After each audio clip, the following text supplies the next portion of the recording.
सध्या मनोज जरांगे यांनी अन्नपाणी सोडलेले आज पाणीही ते घेत नाहीयेत। डॉक्टरांचं पथक आलंय तपासणीसाठी आणि जरांगेंच्या तब्येतीची तपासणी सुरू आहे, प्रकृतीची तपासणी सुरू आहे।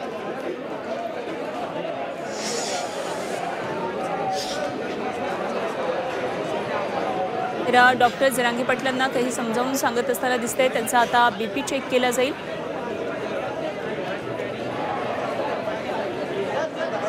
मनोज जरांगे यांनी पाणीही सोडलेलं आहे। त्यांच्या उपोषणाचा चौथा दिवस आहे। 29 तारखेपासून मनोज जरांगेंनी त्यांच्या उपोषणाला सुरुवात केलेली आहे। पहिले 3 दिवस त्यांनी अन्न सोडलेलं होतं, मात्र आज सकाळपासून त्यांनी पाणीही घेणार नसल्याचा काल त्यांनी निर्धार व्यक्त केला होता आणि त्यानुसार त्यांचं आता उपोषण अन्न पाण्याशिवाय सुरू आहे। त्यामुळे त्यांच्या प्रकृतीमध्ये काय नेमका सध्या या संदर्भात काय नेमके डिटेल्स ते काही वेळामध्ये स्पष्ट होईल आणि त्यांचं बीपी तपासलं जात आहे। डॉक्टरांचं पथक या ठिकाणी आले। काल रात्री सुद्धा त्यांच्या तब्येतीची तपासणी झालेली होती। आज सकाळी पथक आलं होतं। आता दुपारची तपासणी सुरू आहे।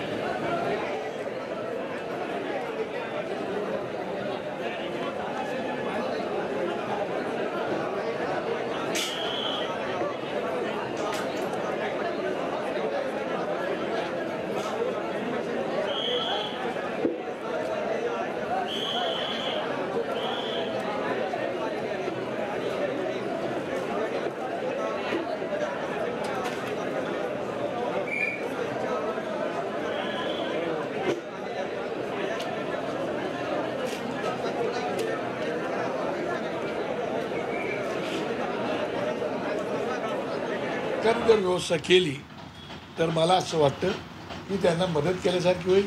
मुंबईमधल्या लोकांच्या भावना थोड्याशा आहेत की आम्हाला त्रास होतोय, पत्रकार बांधवांच्या भावना, सगळ्यांच्याच भावना आहेत, तर त्याही सगळ्या अडीअडचणी त्या दूर होऊन जातील। आणि आमच्या कार्यकर्त्यांना विनंती आहे की आपल्याला जी मदत करते ते बांधव आपले आहेत, त्या बांधवांना मदत केली पाहिजे। कारण सरकार काय निर्णय घेईल तो सरकारचा निर्णय आहे, कोर्ट काय निर्णय घेईल तो कोर्टाचा निर्णय आहे। शेवटी महाराष्ट्रात राहणारा प्रत्येक घटक आणि देशात राहणारा आपला आहे। या आपल्या घटकाला आपल्याला जी मदत करता येईल ती करायला पाहिजे, अशा प्रकारचे माझ्या भावना आहे। मात्र विसर्जन सोहळा आता तोंडावर आलेला आहे। मुंबईत आधीच विसर्जनाची गर्दी असते। लॉ अँड ऑर्डर, कायदा सुव्यवस्थेचा प्रश्न निर्माण होऊ शकतो अशी एक भीती मुंबईकरांच्या मनात आहे।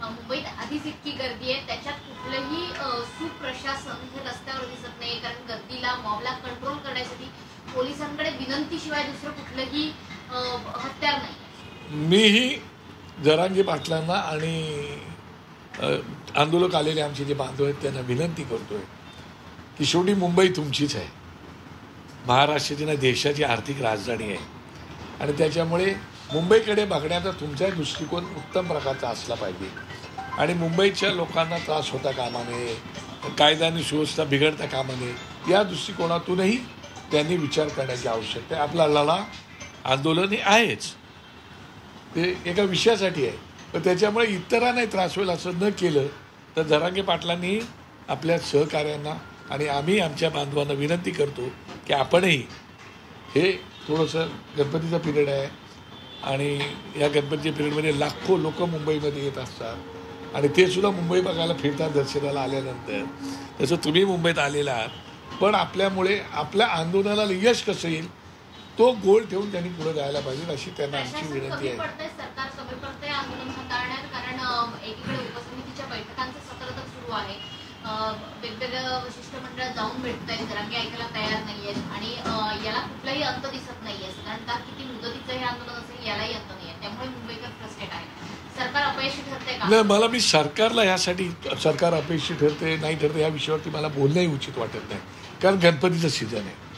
एक गणपतीमध्ये संपूर्ण लोक येत असतात, त्याच्यात आपले सगळे बांधव आंदोलनकर्ते आलेले, त्याच्यामुळे मुंबईवरती असाच लोड प्रचंड पडलेला आहे आणि त्याचं अपयश आलं असं सरकारवर दोष देऊन मला कसं चालेल असं नाही होत। पण त्यातून काय मार्ग काढायचा ते मला वाटतं देवेंद्रजी फडणवीस राज्याचे मुख्यमंत्री आहेत, उपमुख्यमंत्री एकनाथजी शिंदे आहेत आणि उपमुख्यमंत्री अजितदादा आणि त्याचं संपूर्ण मंत्रिमंडळ आहे, ते निश्चितपणे त्याच्यावरती विचार करतील। आता मध्यंतरी त्यांनी सन्माननीय न्यायमूर्ती संदीप शिंदेसाहेब, डॉक्टर कोकण आयुक्त विभागीय डॉक्टर विजय सूर्यवंशी साहेब या लोकांची कमिटी जाऊन ती भेटली। मला वाटतं त्याच्यावरती काहीतरी विचार सरकार निश्चितपणे करेल. त्यामुळे आपल्यामुळे त्रास होणार नाही याची प्रत्येकाने काळजी घ्यावी, एवढीच माझी नम्र विनंती. तुम्ही म्हटलं वानखेडेसारखं स्टेडियम उपलब्ध करून दिलं पाहिजे, काही आणखी पर्याय हा अशा प्रकारे जर केलं तर जो काही, कारण ती जागा छोटी आहे आणि छोट्या जागेमुळे त्यांची अडचण झाली, बाकी विधी असतात आणि गरज असताना त्यांनाही त्रास होतो.